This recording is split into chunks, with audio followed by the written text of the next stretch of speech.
see it closer.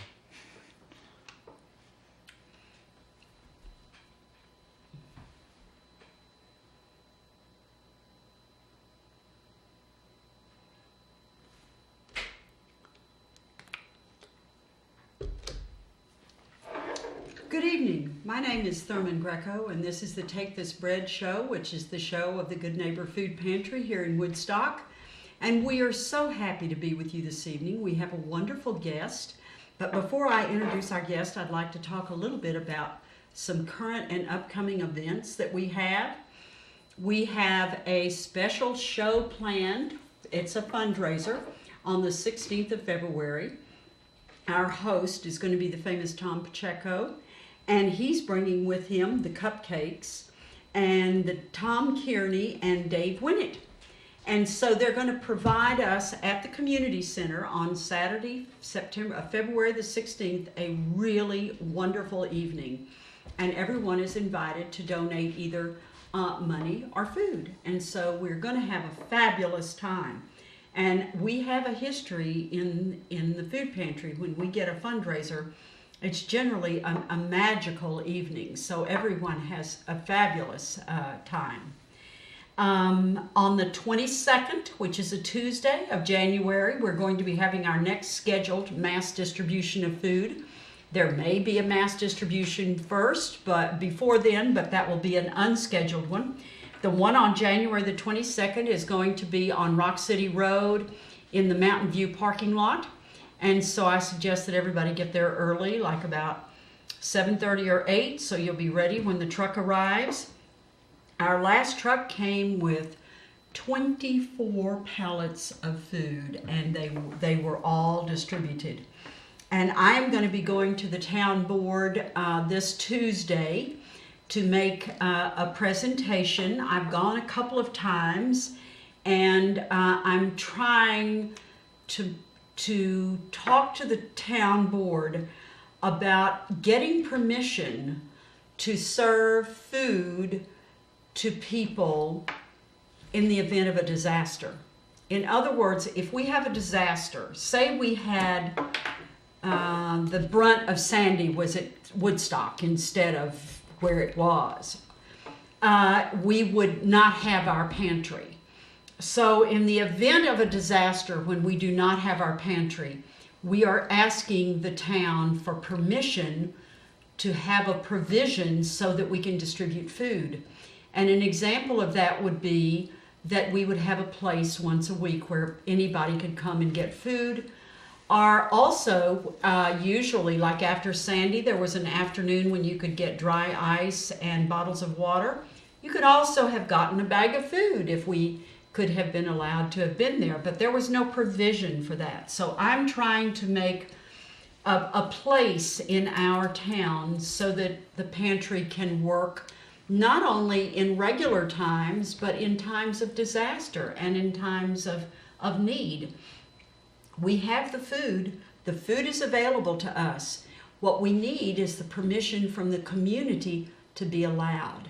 And I know this sounds real silly because right now we don't have a disaster going, but you know, it's getting this permission is like getting insurance.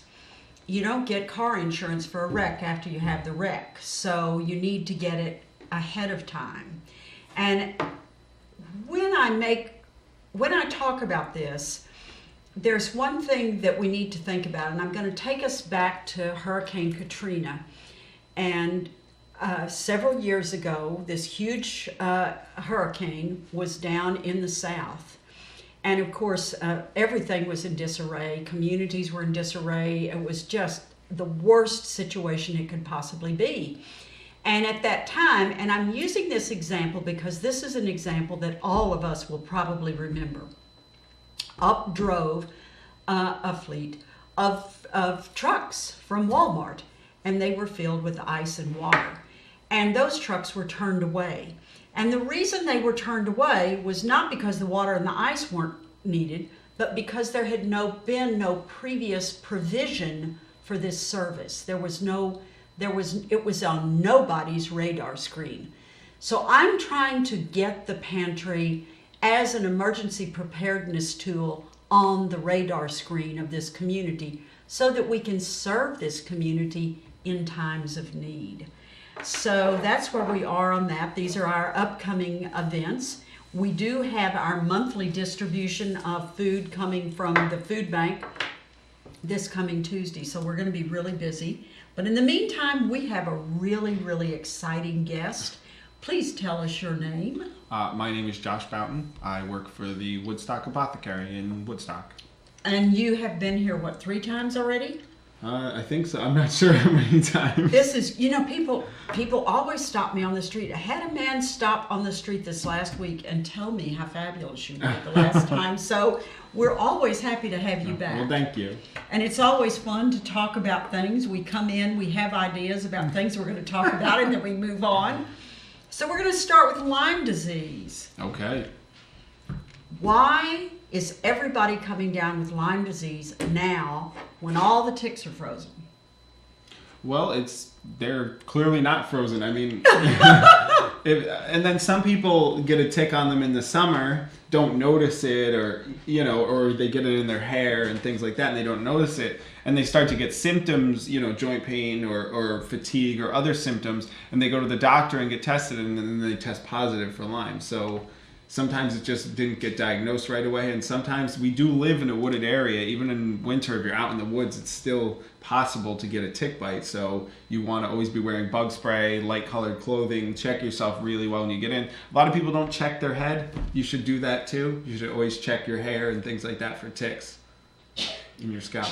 Well, how long does it take from a tick bite to being diagnosed positively? Well, if you get the tick off before 24 hours, you most likely don't have it. If you find it right away, a lot of doctors are even giving people 2 doxycyclines just prophylactically to make sure that there's nothing in there. But if it's been on there for 24 hours and it was a tick with Lyme's, it's very possible that you have it. And then what they do is some doctors now are just giving people antibiotics if they have some of the symptoms, and some are just testing, and if you test positive, then you go on the antibiotics. What are the symptoms? Well, it can vary. It can be fatigue, muscle pain, headaches. It's a number of symptoms. I don't want to start listing symptoms because then people start thinking they have Lyme's when it could be other, because joint pain can be a million things. So I don't want to start. But if you have, if you all of a sudden start getting symptoms and things you haven't had before, you should go to your doctor and get checked. He may check for Lyme disease or he may check for other things. But anytime you get unexplained new health problems that aren't like a cold or something, you should always, check with your doctor to make sure nothing's going on. I'm learning that there are several different kinds of Lyme disease. Well, what they're finding, and we don't have good tests for it right now, is that there are secondary co-infections that sometimes come about with Lyme's disease. And we didn't know about that before, and we're only recently finding out about that. What does that mean? Well, it means that Lyme is a bacteria, so they're finding other infectious bacteria along with the Lyme's. So that if you come down with Lyme disease, it's not simple anymore.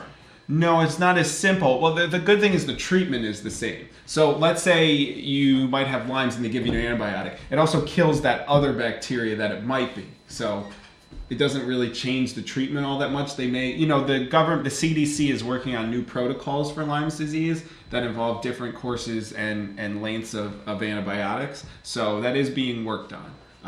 There's a really good website where you can get all the information you ever want on Lyme disease, from symptoms, from clinical trials on medications in people with Lyme disease, to everything. If you go to CDC, that's the Center for Disease Control, .gov/Lyme, Lyme, they have everything you could ever want to know about Lyme disease on there. It's a phenomenal resource for people who have loved ones with it, who have it themselves. It contains every bit of information that we know as the government, as scientists, about Lyme disease. Well, now, can you get information about your pets?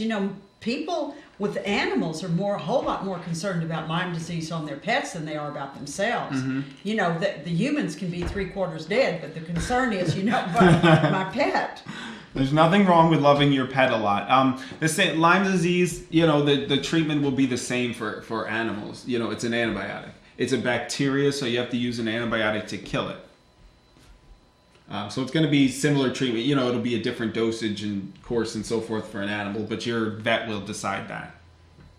Yeah, I know that one of my pets tested positive for Lyme disease, and the symptom that he exhibited, well, he became kind of grumpy, which meant that he didn't feel good.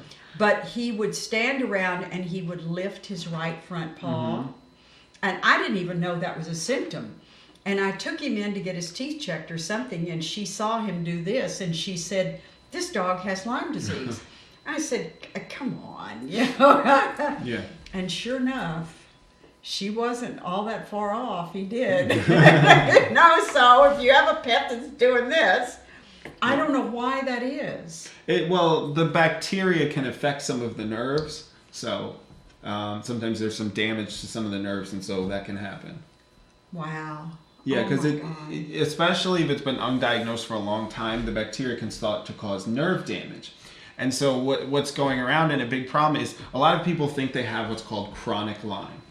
These people were treated. The longest antibiotics that there's any data to support its use is 3 months. These people on long-term antibiotics, there's no real data to support it. But what happens is they get treated and then they start to develop new symptoms. They still have a lot of pain, fatigue, any of their symptoms that they were experiencing, they still have. So they assume that they have Lyme disease. Now on the tests aren't that great. There's 2 different tests and they're not super accurate, but they're developing new tests. They still show a little on some of the bands positive because they have antibodies still in their body.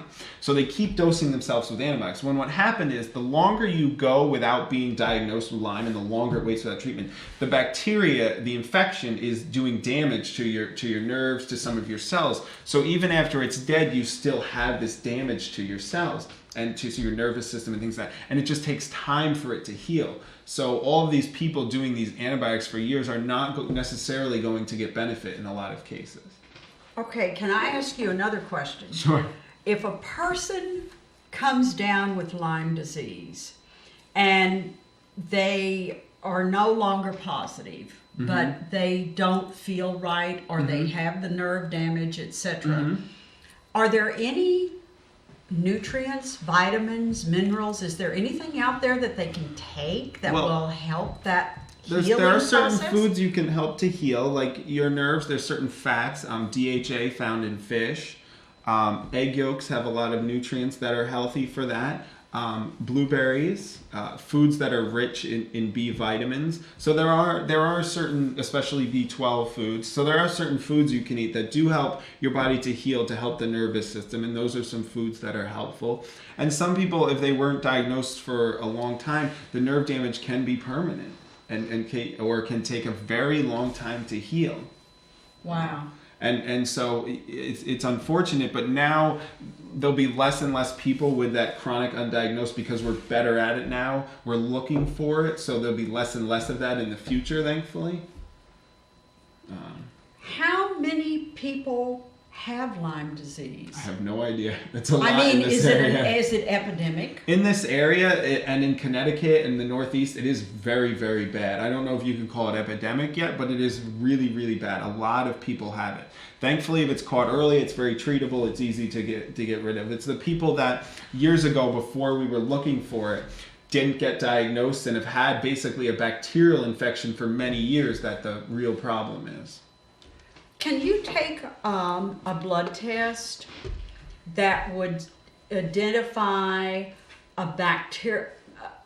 a meaning generic bacterial infection in your body? I mean, is it possible to do that? They test for specific bacteria. It's very hard to just test for broad bacteria because all of us have a gazillion bacteria on our skin and in us, trillions of them. So it's really hard to just test for generic bacteria. We can test for markers that are indicative of infection, like do you have high white blood cell count?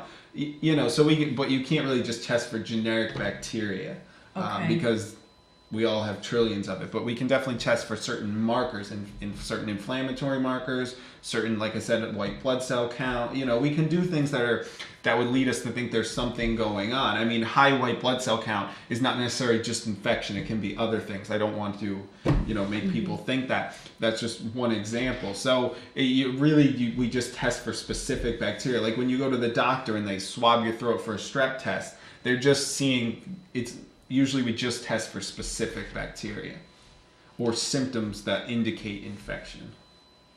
Well, now you used a word a minute ago, which is a real hot button word for me, and I've been studying about this word because I'm reading that there are several things that are the basic causes of disease. And one of those basic causes of disease, the bottom line cause, is inflammation. Well, every disease. Are there vitamins and minerals for inflammation? Well, so let's take a step back before we get into that. Inflammation, so some inflammation is good. Inflammation is important for healing. It's important when we're sick. It's important for a lot of things. So inflammation is not necessarily bad. Now, cardiac inflammation is bad. We don't want an inflamed, arteries and heart and things like that. But inflammation is not necessarily all bad. It's actually a very important body system, especially like when you have a flu. Inflammation is part of your body's healing process. So we don't necessarily just want to suppress all inflammation. But I mean, all diseases have different causes. There's 200 different types of cancer. That's why there'll never be one cure for cancer. It would be so much easier if there were just a couple basic causes of all disease and we could treat that. Unfortunately, the human body is so complex, and like our medical knowledge doubles every 5 years. So unfortunately, we'll never have basic causes of disease. It's just we're not that lucky. But there are food, changing your diet, getting enough sleep, exercises and fluids are things that reduce inflammation. Now, you don't want to go too crazy with the exercising because too much exercise can actually increase inflammation. So we want a nice, happy balance. But, the omega fatty acids in fish are so important at reducing body inflammation, but in a safe way, because we don't just want to suppress all inflammation. That's why using things like ibuprofen for some time is okay, but if you're using it constantly all the time for years and years, you're suppressing part of the body's, one of the ways that the body works. So, and the same thing, herbal anti-inflammatories do the same thing. We don't just want to suppress, we want to support, and that's by having healthy lifestyle. There are other foods, ginger is good, but too high doses of ginger for long term suppress some of the body's healing mechanisms. So we don't want to just suppress. We want to support. So that's eating lots of fresh fruits and vegetables, drinking a lot of fluids, eating enough healthy protein. So protein is very important for healing and reducing inflammation. Foods rich in zinc. Zinc is very important for reducing inflammation and speeding healing and keeping the immune system where it needs to be. So foods rich in zinc are like pumpkin seeds, lean red meat, and shellfish. So those are just some things that help to reduce inflammation. But the essential fatty acids, those are very important that we get those in the diet, and the typical American doesn't get them. So for that, we do recommend high dosages of fish oil. But not that you go into the store and people buy those 1,000 milligram pills. The dose to actually do anything, you would have to take 15 of those a day.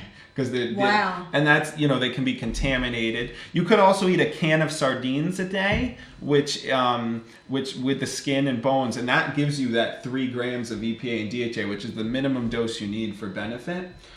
So essential fatty acids, there are certain products that don't just suppress inflammation, that improve the ability of the body to work through whatever's going on and come out a little faster onto the other side. So there are definitely things that can help with that.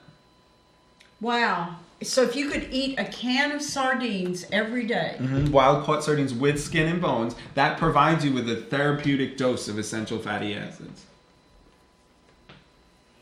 Okay. And sardines are actually, I think, less expensive than tuna fish. And safer. They don't tuna has a lot of mercury in it. Plus, it's a fish that's endangered in the ocean, whereas sardines have almost no mercury because they don't eat other fish, and they reproduce extremely fast, and they're always wild caught, and they actually have more protein, more calcium, more vitamins. Sardines are a really cheap, very healthy form of protein, essential fatty acids, nutrients. You should always buy them in either olive oil or water, never in vegetable oil or those weird broths. Tomato sauce.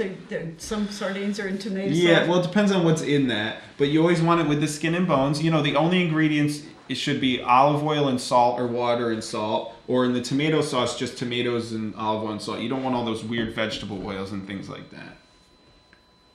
Wow.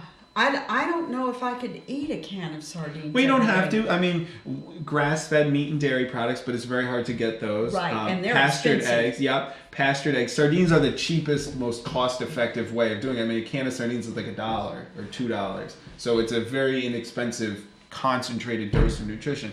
I mean, a really good quality, high-dose fish oil will cost you about $1.25 a day to take the therapeutic amount of those essential fatty acids. But is it as good as eating food? No, it never is. But a lot of people won't eat that can of sardines every day. And most of the fish people buy is farm raised, so that's not the same thing at all. Right, farmed fish is Yeah, it's fed all kinds of junk. Yeah, and it doesn't have the levels of essential fatty acids that the wild caught fish do. So sardines are your most cost-effective way of doing it from food. Unfortunately, there is no vegan source of EPA and DHA. There are some supplements now, but they are made from genetically modified algae. So there's some issue with that, and it's very expensive to get a high dose that you need for effectiveness. It would run you about $160 a month in order to get an effective dose from those algae-based supplements. So, it is out there, but it's not as effective as getting it from food or from fish oil. If it makes something feel better, fish oil supplements are made from the bycatch. So salmon oil, when you buy it, they sell the fillets for people to eat, and then they use the head and tails to make the oil. So they don't actually catch any fish for supplements. So the fish oil supplements do not deplete the environment and things like that. I will make one statement to that. Krill oil is very bad for the environment.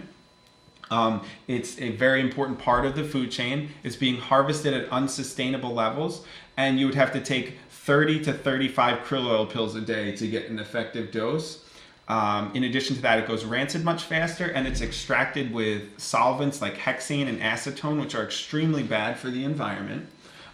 It's very funny. The number one supplier of krill oil in the world always claimed they didn't use those toxic solvents like hexane and acetone, and their factory blew up because their solvents blew up. Those solvents they weren't using, they had more than was allowed by the FDA equivalent of Canada or Quebec, and their factory blew up. They were lying, just flat out lying. And krill oil is so bad for the environment. It's not better than fish oil. It's not as good, in fact, and like I said, it's very, very bad for the environment, and it doesn't really provide you with any benefit because you would have to take so much.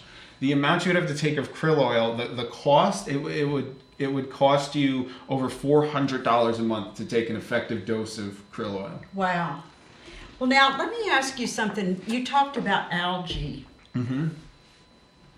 I've been a little bit afraid, although I do take a lot of, I do take chlorophyll every day. Mm-hmm. I think that's a very important thing. Well, that's made from alfalfa, not algae.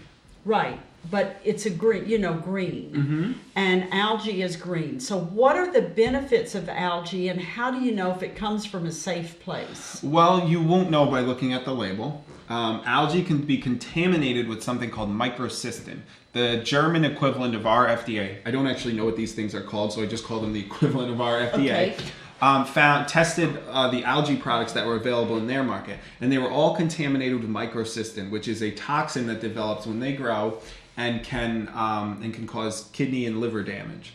So you have to be really careful where you buy it. Just because a store or company says it's good, does the store you're going to even know what that is to even ask their companies to test for that?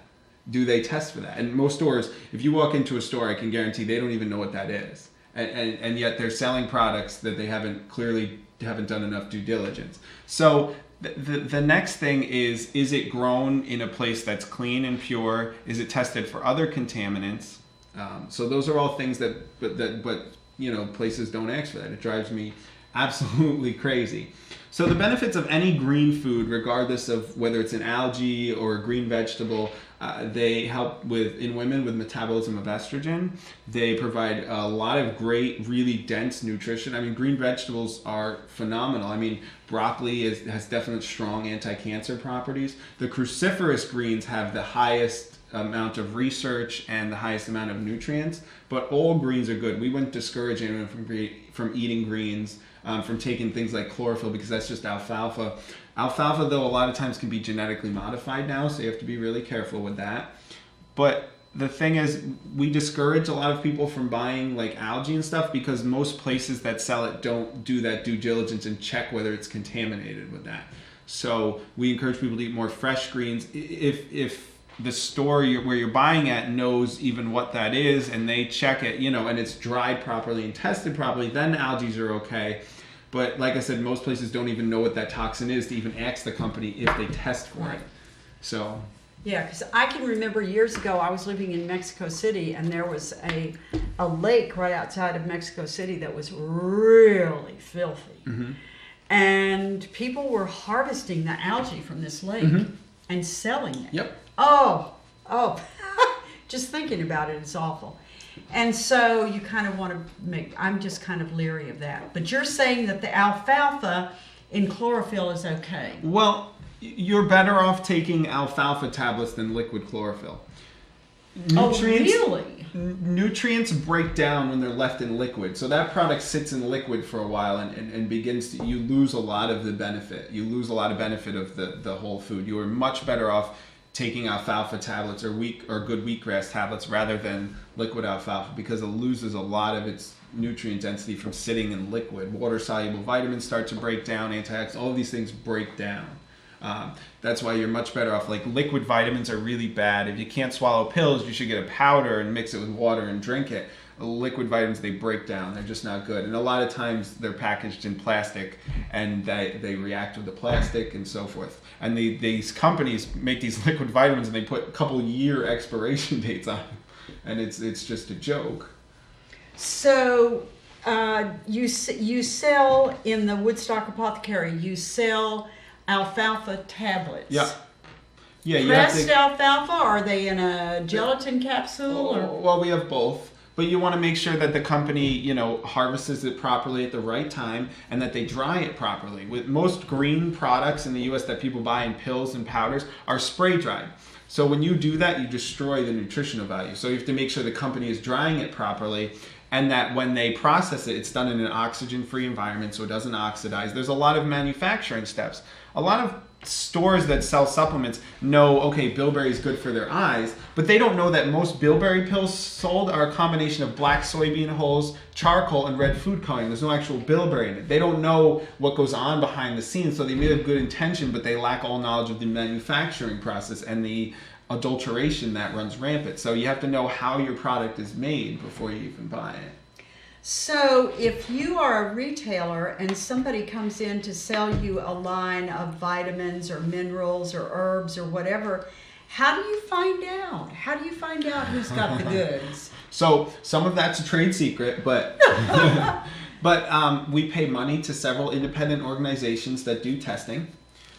We make companies tell us who supplies them with their raw materials. If they won't tell me, we won't buy it. Because what I will then do is, like the calcium we sell, the calcium hydroxyapatite, I make them tell me who they're buying it from. I then get that C of A from them, so that's good. It tells me where it's coming from. I then call the raw material supplier and talk to them, so we know what goes on with that. So it's not just accepting what some companies does. We look for, are there any notices from the FDA that their facility is gross or they're getting recalls? We look for failed independent testing. So things like that. We then look for, we then ask them about their process, what they do when they get it in, and for third-party testing on their products. We then make sure that it's done in a way that it could possibly work, that there's some plausibility, that they're not coming out with some magical new process without any real proof behind it. for mushrooms, for example. So mushrooms contain beneficial water-soluble compounds. Well, there's this company that came out with what they called this sparkling new process of Disney. They were using supercritical extraction on mushrooms. Well, supercritical extraction only extracts the fat-soluble parts, and all the beneficial parts are water-soluble. So they were literally doing nothing, but they were claiming it was amazing. So we look for things like that. There's just a lot of things that people don't understand that goes on behind the scenes. Because you may just want some bilberry pills. Odds are when you go, 90% of the time when you go and buy bilberry, it's not bilberry. So how do you find out if it's bilberry? The consumer can't. So if the consumer cannot, then it's up to the consumer to get to know the retailer very closely. The problem is, in 1994, Congress and the supplement industry passed a law that prevented basic consumer protection that is in every single industry in the U.S. The supplement industry lacks any basic consumer protection. It is the wild, wild west. When you buy vitamins on the internet and you buy vitamins from random stores, you're at their mercy. And most of them, I mean, I walk into stores and I see what's on the shelves, and I clearly know that two things have happened. One of two things. Either they don't give a crap or they don't know. Those are literally, it has to be one of those two. It can't be any other option. Either you don't know or you don't care if you have these things on the shelf. I mean, I can't see any other option. I mean, what would it be? Well, if you don't know and you rely on the wholesaler, if you're a retailer and you don't know and you rely on the wholesaler and the story that they tell you, then you are at their mercy. And you're not doing your due diligence.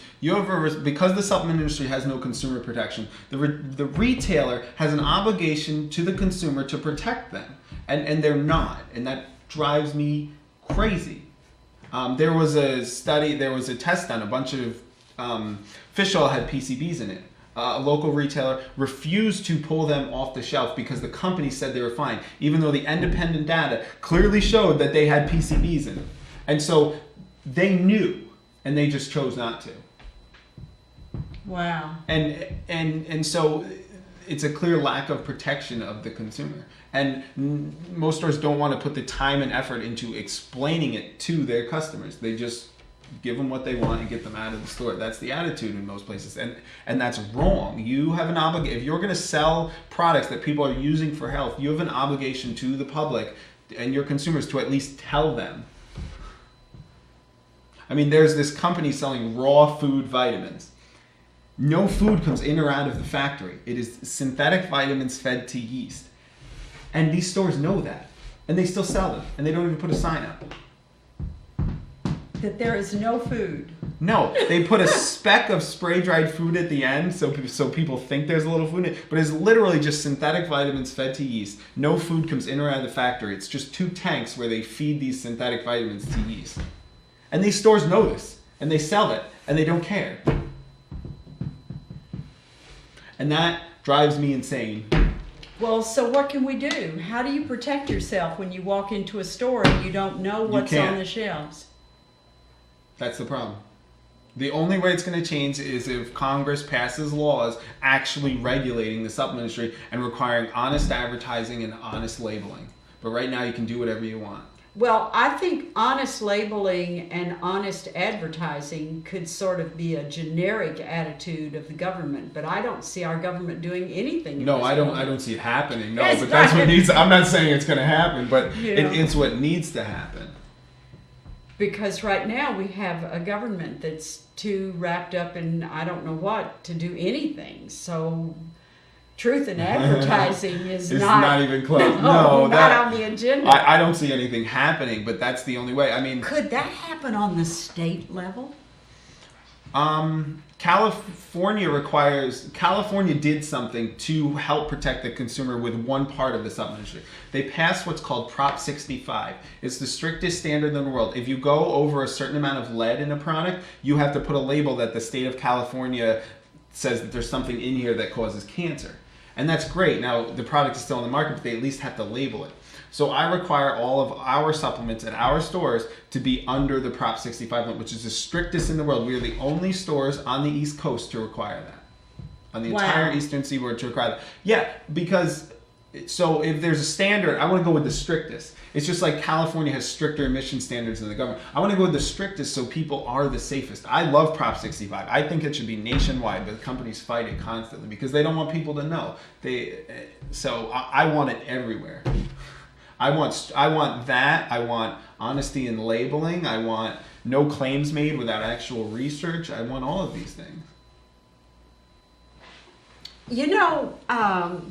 That's interesting. I'm wondering, because you say that California has this one law and they managed to pull it together. Are they working on any other laws? Not with regards to the supplement industry. It's a 30 some odd $billion business, so lobbying is kind of fierce. It's not some people think it's some little cottage industry, but no, it's just most vitamins are made by pharmaceutical companies, so it's the same companies. So if the vitamins are like this, if they are as you described them, and they are made by pharmaceutical companies, then what about the pills that they make? So completely different. So the FDA regulates pharmaceutical drugs. The other half of the business, the dietary supplements, they do not regulate because of the law passed in 1994. Do we need significant changes to the pharmaceutical industry? Absolutely. There are definitely glaring problems that need to be addressed. I'm not going to claim that. What are some of these problems? Well, marketing to consumers, for example. Drugs should not be marketed to consumers. That's the most ridiculous thing in the world. If you need a medication, your doctor would tell you. You should not go into your doctor's office telling him that you need this medication. That's a huge problem, and it shouldn't be allowed in any way, shape, or form. Just to give you one of the most glaring examples. The FDA needs more money for more and better pharmacy inspections.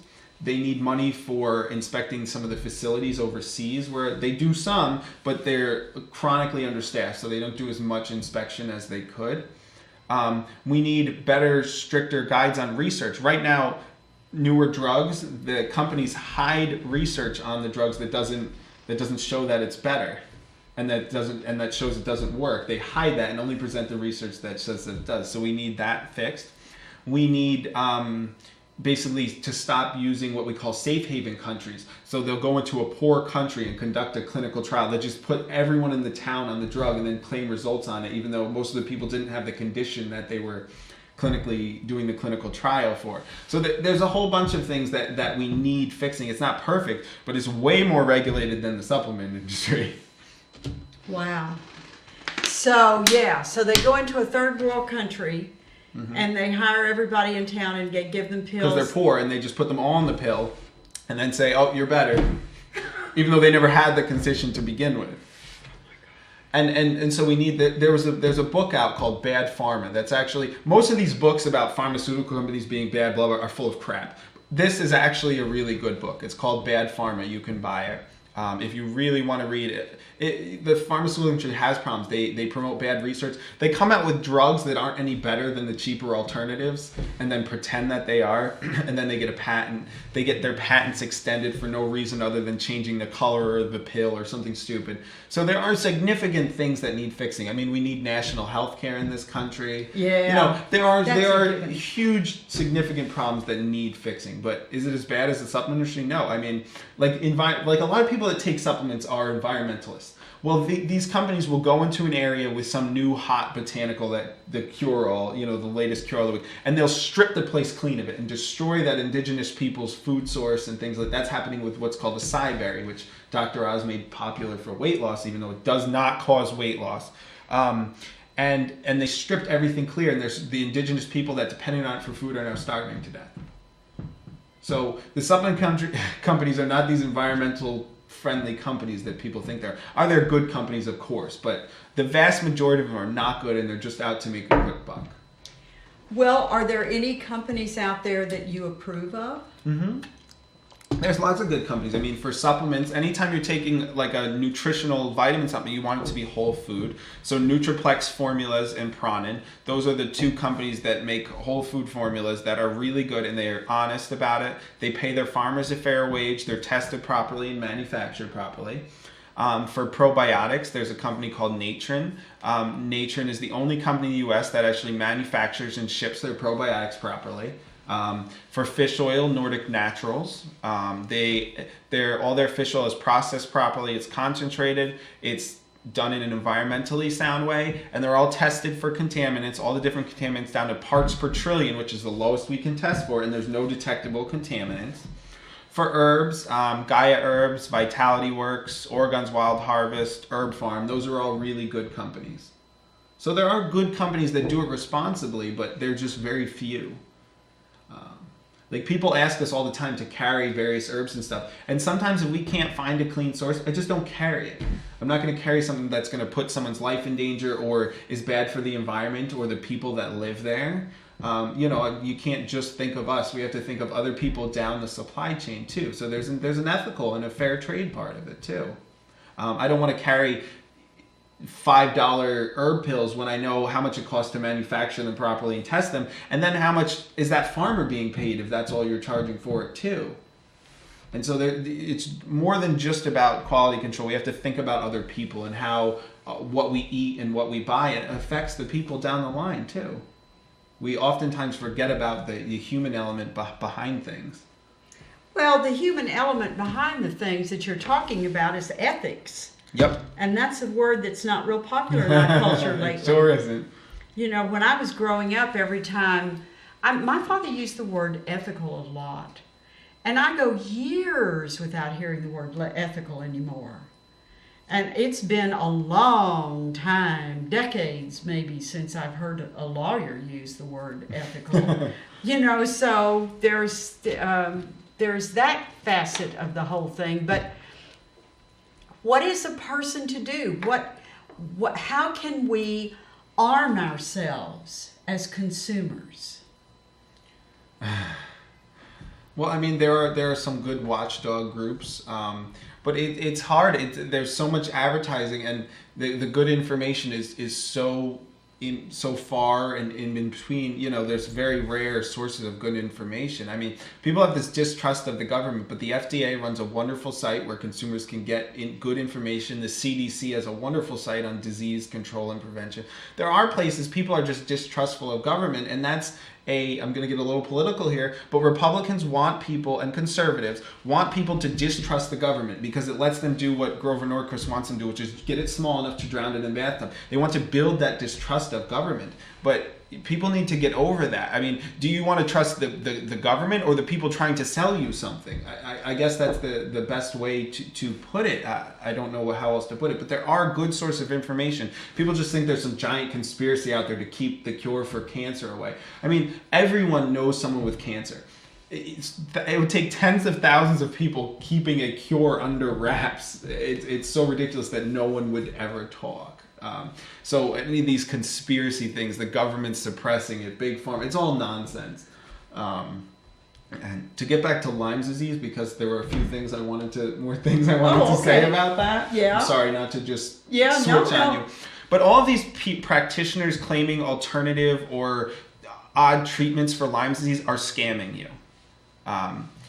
These herbal treatments that they claim cross the blood-brain barrier and all that, none of that is true. There is no research, not in petri dish, not in humans, not in mice. There is zero research to support the use of astragalus, andrographis, resveratrol, Japanese knotweed, cat's claw, all of these things. There is zero research to support their use in Lyme disease. So any practitioner that's telling you that, you should run far away from. Wow. Well, now we've talked about a lot of things, but there's one whole category that we haven't talked about, and that's Chinese herbs. So that's a problem. I get asked all the time to carry Chinese herbs. I will not, because I've looked at over 200 companies and I have yet to find one that does proper quality control. All the time I get practitioners in, oh, my brand does that. And I'm like, oh, what is it? Let me look into it. I do. They don't. There was this one practitioner 2 weeks ago that came in and she's like, you tell everyone not to take Chinese herbs. And she's like, but my brand is good. I said, what's your brand? She tells me. I'm not obviously going to mention brands or the practitioner's name.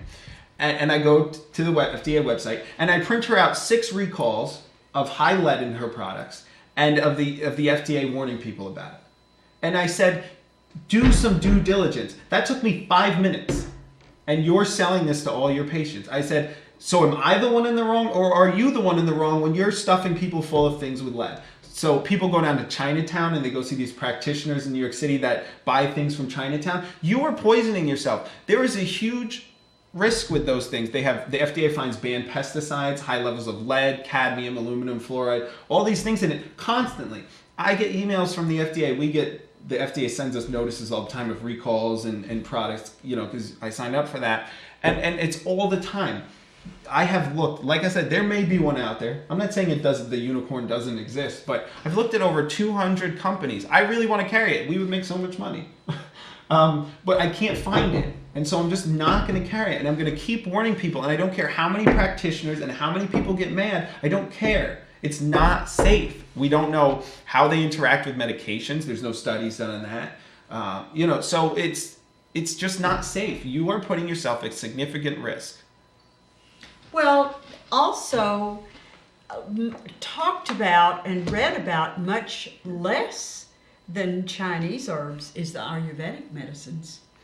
They are dangerous, I believe. A lot of those are dangerous. There are a few good companies that have actually done that, and they do clinical trials on their products, and they're safe. So that has actually come along. There's 2 or 3 companies. It's not a lot, but it's a few. You can actually now get clean, safe Ayurvedic products in this country, but there's only a couple. The biggest and most well-known one is Himalaya Healthcare. They are the 4th largest pharmaceutical company in India. Their products are tested properly. They conduct clinical trials on people. They have a hospital and everything like that. You should always, for any chronic condition, you should always talk to your doctor before you start anything. But so you can get that. But every day I get notices from the FDA on Ayurvedic ones for having lead and things like that. So it's not completely safe, but there are like 2 or 3 companies out there that are doing that safely. So, but the vast majority of them are full of lead. Some Ayurvedic remedies add heavy metals on purpose to it as part of the treatment.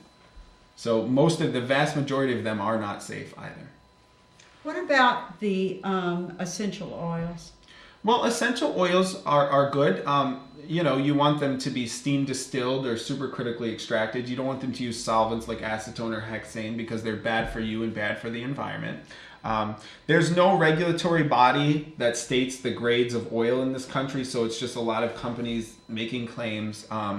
There's a lot of good essential oil companies out there. So, but those you never want to put an essential oil undiluted on your skin.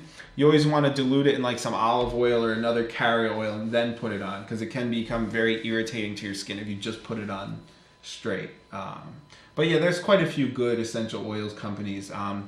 Windmere, Simplers, just to give a couple examples. So, there are definitely a few good essential oil companies. And like I said, as long as you're putting them on diluted, it's fine. Certain citrus oils can make you a little sun sensitive, so you got to be careful with putting those on your skin. But, other than that, they're completely fine. A few drops of lavender oil on your pillow helps people sleep at night, helps some people, or massaged on the bottom of your feet, helps some people sleep better at night. So that's fine. Just to give one example. They do have uses. Like I said, you just want to be very careful with them and dilute them first. So, do you guys sell essential oils? We do, yeah. So you can get some that meet your standards. Yeah, we want them, extracted properly. We still want them tested. We want them identity tested to make sure that when it's lavender oil in the bottle, it's actually lavender oil in there, not some other cheaper botanical. And some people find that, I switch brands and it smells different. Well, yeah, depending on where the lavender, I'm just using that because it's the most popular essential oil, was grown, it will smell differently. Grown in France or Bulgaria or another country, it will smell differently. And there's also different species of lavender, and they smell differently. So there is a difference. Yeah, just mainly in the smell, and if you get different species in the active ingredients and so forth. Another set of products that are in a lot of pharmacies are cosmetics. Mm-hmm. And in the cosmetics, I include not only the creams and things like that, but also, the soaps that you wash with, mm-hmm. and those kinds of the body soaps and the toothbrush and the toothpaste and things like mm-hmm. that. How do you tell for example, these toothpastes and things that say it's for periodontal disease or it's for whitening or it's for... How do you figure out if any of that is worth anything? Well, the whitening is they just add a little hydrogen peroxide or a little calcium carbonate to them. So that's how they make things whitening. You want to avoid toothpaste with an ingredient called sodium lauryl sulfate because that weakens the lining of your gums, so it can make people more at risk for canker sores or gum issues in your mouth. There was actually a wonderful dentist that invented a brand called The Natural Dentist. He was a local dentist. I can't remember his name. But they make phenomenal toothpaste and mouthwash products that help to reduce bleeding in the gums and things like that. They make really phenomenal products. The Natural Dentist. Yep. Yeah, and that was actually invented by a local guy. They don't have any of that sodium lauryl sulfate or any junk in them. Completely clean. They work really well. So you sell that product? Yep. Right? Yeah, you can get that in a lot of places. Yep. Yeah, okay. I know that we're running short of time, so I want to get back to the big thing that everybody's talking about this week is the flu. Okay. We've hopefully, although I'm not in that crowd yet, I have taken our flu shots. And if you come down with the flu, what should you do to get well faster? So it'll take about 7 to 10 days to get over the flu. But you'll start to feel better gradually. So prevention what first. What happened to the 24-hour flu? That's not really a flu. That's just a virus.